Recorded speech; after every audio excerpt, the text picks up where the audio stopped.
ഞാൻ doctor MP മണി.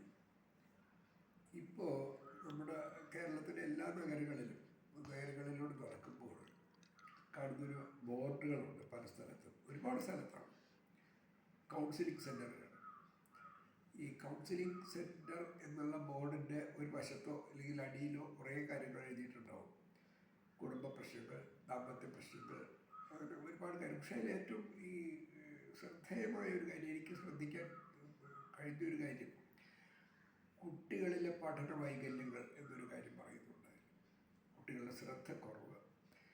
അപ്പോൾ ഈ പണ്ട് വിവേകാനന്ദ സ്വാമികൾ പറഞ്ഞ പോലെ വീണ്ടും കേരളം ഭ്രാന്താലയമായി മാറിക്കൊണ്ടിരിക്കുകയാണോ എന്നാണ് എനിക്ക് തോന്നുന്ന സംശയം ഈ ബോർഡുകൾ കാണുമ്പോൾ. ഇത്തരം ബോർഡുകൾ, ഈ പഠന വൈകല്യങ്ങൾ, കുട്ടികളുടെ ശ്രദ്ധക്കുറവ്, ഇത്തരം കാര്യങ്ങൾ കാണുമ്പോൾ, കേൾക്കുമ്പോൾ ഞാനെൻ്റെ കുട്ടിക്കാലത്തേക്ക് ഒന്ന് തിരിഞ്ഞു നോക്കാറുണ്ട്.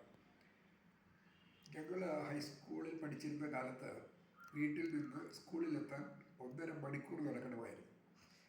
ഈ 1.5 മണിക്കൂർ ഞങ്ങളൊരു കൂട്ടമാണ് നടക്കുന്നത്, 1-2 കുട്ടികളല്ല, കുറഞ്ഞത് ഒരു 15 പേരെങ്കിലും കാണും. ഈ കൂട്ടം അങ്ങോട്ട് പോകുമ്പോൾ ഈ ഇന്നത്തെ പോലെ വിട്ടാതെ നടക്കുകയല്ല, ഞങ്ങൾ ഒരുപാട് കാര്യങ്ങൾ സംസാരിക്കും, ഒരുപാട് കാര്യങ്ങൾ.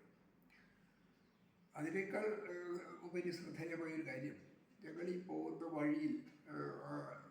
വഴിക്കുള്ള വീടുകൾ, ആ വീടുകൾ മുഴുവൻ സുപരിചിതമായിരുന്നു എന്നുള്ളതാണ്. അവിടുത്തെ ഓരോ അംഗങ്ങളെയും ഞങ്ങൾക്കറിയാമായിരുന്നു. ഈ ഓരോ വീടുകളിൽ ഞങ്ങൾ പോയിട്ട് വെള്ളമോ കാപ്പിയോ ചായയോ കുടിച്ചിട്ടുണ്ട്, ആഹാരങ്ങൾ കഴിച്ചിട്ടുണ്ട്. ഒരാത്മബന്ധം ഞങ്ങൾ തമ്മിലുണ്ടായിരുന്നു. അതുപോലെ സ്കൂളിൽ എത്തിക്കഴിഞ്ഞാൽ അത് നമ്മുടെ അന്നത്തെ അധ്യാപകർക്ക് ഓരോ കുട്ടികളുടെയും കാര്യങ്ങൾ അറിയാമായിരുന്നു. അവർ പഠിക്കുന്ന കാര്യങ്ങൾ, അവരുടെ മാർക്ക് കുറവ്, അവരുടെ ശ്രദ്ധക്കുറവ്, ഏത് വിഷയത്തിലാണ് അവർ പുറകോട്ട് നിൽക്കുന്നത്, ഏത് വിഷയത്തിലാണ് മുന്നിൽ നിൽക്കുന്നത്, എല്ലാ കാര്യങ്ങളും അവർക്ക് അറിയാമായിരുന്നു. മാത്രമല്ല അവരുടെ അച്ചടക്കത്തിൽ പോലും അവർ ശ്രദ്ധിക്കുമായിരുന്നു. പല അധ്യാപകരും ഈ പല കുട്ടികളെയും സ്വകാര്യമായി വിളിച്ച് അവരുടെ വീട്ടിലെ കാര്യങ്ങൾ, വീട്ടിലെ ചുറ്റുപാടുകൾ, വീട്ടിലെ പ്രശ്നങ്ങൾ ഇതൊക്കെ അന്വേഷിക്കുമായിരുന്നു. ചില അധ്യാപകരെങ്കിലും വീടുകളിലെത്തുമായിരുന്നു കാര്യങ്ങൾ സംസാരിക്കാൻ. അപ്പോൾ അന്ന് ഇതുപോലെ ശ്രദ്ധക്കുറവോ പഠന വൈകല്യങ്ങളോ ആരും ഉണ്ടായിരുന്നില്ല. ഈ കാലം മാറിയതിൻ്റെ മാറ്റം, ഈ രംഗത്തുണ്ടാകുന്ന മാറ്റം, വിദ്യാർത്ഥികളിലുണ്ടാകുന്ന മാറ്റം, അത് അപകടമാണ്. കാരണം ഇന്നത്തെ കുട്ടികളാണ് നാളത്തെ പൗരന്മാർ. അപ്പം നമ്മൾ അത്തരത്തിലൊരു കാഴ്ചപ്പാടിൽ കാണുമ്പോൾ ഇത്തരം സെൻറ്ററുകൾ ഉണ്ടാകുന്നത് ഒരു നല്ല അനുഭവമല്ല നമുക്ക് ഉണ്ടാക്കി തരിക. ഇവിടെ മനസ്സ് എന്ന് പറയുന്നത് ഇപ്പോൾ ഒരുപാട് പ്രശ്നങ്ങളുടെ കേന്ദ്രമാണിപ്പം. ഈ വിദ്യാഭ്യാസം മുതൽ ജോലി കിട്ടിയാൽ, അതായത് ഞാനൊക്കെ ആയുർവേദ കോളേജിൽ പഠിക്കുന്ന കാലത്ത് ഈ മനോരോഗ ആശുപത്രി കുറവായിരുന്നു, ഇതുപോലത്തെ കൗൺസിലിംഗ് സെൻ്ററുകൾ തീരെ ഉണ്ടായിരുന്നില്ല. അതുപോലെ മനോരോഗ വിദഗ്ധരും വളരെ കുറവായിരുന്നു.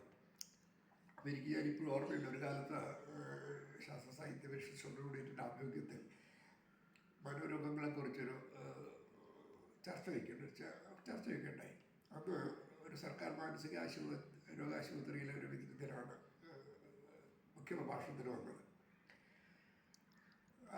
ഇദ്ദേഹം സംസാരിച്ചിരുന്ന ഏറെക്കുറെ കഴിഞ്ഞു, സംശയങ്ങൾ എന്തെങ്കിലും ചോദിക്കാനുണ്ടോ എന്ന് അദ്ദേഹം ചോദിച്ചപ്പോൾ ഒരു പ്രായമായ മനുഷ്യൻ ചോദിച്ചത് അവിടെ ആശുപത്രിയിൽ എത്ര രോഗികളുണ്ട് എന്നായിരുന്നു.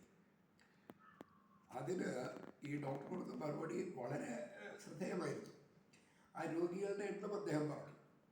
അതിനുശേഷം പറഞ്ഞത് രോഗങ്ങളില്ല അല്ലെങ്കിൽ രോഗികളല്ല എന്ന് ഉറച്ച് വിശ്വസിക്കുന്ന ഞങ്ങൾ കുറച്ച് പേരും കൂടെ അവിടെ ഉണ്ട് എന്നുള്ളതായിരുന്നു. ഇതാണ് സത്യം. അതായത് നമ്മളെല്ലാവരും അബ്നോർമലി നോർമലാണ്, പക്ഷേ നമ്മളെല്ലാം തികഞ്ഞവരാണെന്നാണ് നമ്മളെല്ലാവരും വിശ്വസിക്കുന്നത്.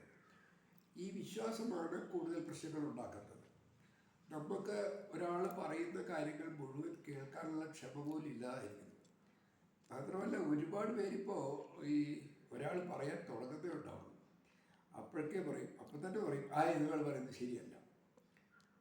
ഇതാണ് നമ്മുടെ അവിടെ വന്നിരുന്ന പ്രശ്നങ്ങൾ. ഇത് ഒരു ചെറിയ അപകടമല്ല നമ്മൾ ഈ ബോർഡുകൾ കാണുന്നത്. ഇങ്ങനത്തെ ഈ വൈകല്യങ്ങൾ കൊണ്ട് സംഭവിക്കാൻ പാടില്ല. അതിനെന്താണ് ചെയ്യേണ്ടത് എന്നാണ് നമ്മളിപ്പോൾ ഇനി കാര്യമായി ചർച്ച ചെയ്യേണ്ടത്. ഇപ്പോൾ വീടുകളിൽ ചർച്ചകൾ ഇല്ലാതായി വരികയാണ്. പണ്ടത്തെ കൂട്ടുകുടുംബങ്ങൾ ഇല്ലാതായത് അതിനൊരു കാരണമാണ്. ഈ അച്ഛനും അമ്മയും മക്കൾ തമ്മിൽ ഒന്നിച്ചിരുന്ന് സംസാരിക്കും. സംസാരിക്കുന്ന സന്ദർഭങ്ങളില്ലാതെ വരും. ഇപ്പോൾ കുട്ടികൾക്ക് നടക്കാനറിയില്ല, കാരണം അവർ വീട്ടിൽ നിന്ന് ഇറങ്ങുന്നതേ വാഹനത്തിലാണ്, തിരിച്ചെത്തുന്നതും വാഹനത്തിലാണ്, അവർക്ക് സാമൂഹികമായി ഒരു ബന്ധങ്ങളുമില്ല. അതൊരു വലിയ വിഷയമായി മാറിക്കൊണ്ടിരിക്കുകയാണ്. അപ്പോൾ നമ്മൾ ഈ സാമൂഹ്യ ബന്ധങ്ങൾ തീരെ ഇല്ലാതായിക്കൊണ്ടിരിക്കുന്നു. ഇത് ഇപ്പം ഈയിടെ പലരും എന്നോട് പറഞ്ഞത് ഈ പെൺകുട്ടികളിൽ സ്വതന്ത്ര ചിന്തകൾ കൂടി വരുന്നു എന്നുള്ളതാണ്. അതിൻ്റെ അപകടം അദ്ദേഹം പറഞ്ഞത് വിവാഹത്തിന് പെൺകുട്ടികളെ കിട്ടാതെ പ്രായം കൂടി വരുന്ന യുവാക്കളുടെ അല്ലെങ്കിൽ പുരുഷന്മാരുടെ എണ്ണം കൂടി വരുന്നു എന്നുള്ളതാണ്. ഒരുപാട് കാര്യങ്ങൾ നമുക്കിവിടെ മനഃശാസ്ത്രപരമായി അപാകതകൾ ഉണ്ടായിക്കൊണ്ടിരിക്കുന്നുണ്ട്. അപ്പം ഞാനൊരു പഴയകാല ശാസ്ത്ര സാഹിത്യ പരിഷത്ത് പ്രവർത്തകനാണ്. അപ്പോൾ പരിഷത്ത് അന്ന് ഇത്തരം കാര്യങ്ങളൊക്കെ ചർച്ച ചെയ്യുമ്പോൾ നമ്മുടെ വിദ്യാഭ്യാസമാകരുതെന്ന് ഉറപ്പിച്ച് പറഞ്ഞിട്ടുണ്ട്. കാരണം ഒരു കുട്ടിയുടെ സർവതോമുഖമായ വളർച്ചയ്ക്ക് വേണ്ടിയുള്ള സംവിധാനമാണ് വിദ്യാഭ്യാസം. ഈ വിദ്യാഭ്യാസം ഇവന് അറിവ് നേടാനോ ഒരു തൊഴിൽ നേടാനോ ഉള്ള സംവിധാനം മാത്രമല്ല, ആ വിദ്യാഭ്യാസത്തിലൂടെ നേടിയ കഴിവുകൾ സ്വന്തം വ്യക്തിത്വത്തിൻ്റെ വളർച്ചയ്ക്കും സമൂഹത്തിൻ്റെ ഉന്നതിക്കും രാഷ്ട്ര പുരോഗതിക്കും എല്ലാത്തിനും വിനിയോഗിക്കാനും കൂടി വേണ്ടിയുള്ളതാണ്. സമൂഹത്തിൻ്റെ ഉന്നതിക്ക് സഹായിക്കുന്നതായിരിക്കും നമ്മുടെ വിദ്യാഭ്യാസം. അപ്പോൾ എനിക്ക് ഇപ്പോൾ അവസാനമായിട്ട് പറയാനുള്ളത്, നമ്മുടെ വിദ്യാഭ്യാസ സമ്പ്രദായം അടിമുടി പരിഷ്കരിക്കേണ്ടിയിരിക്കുന്നു.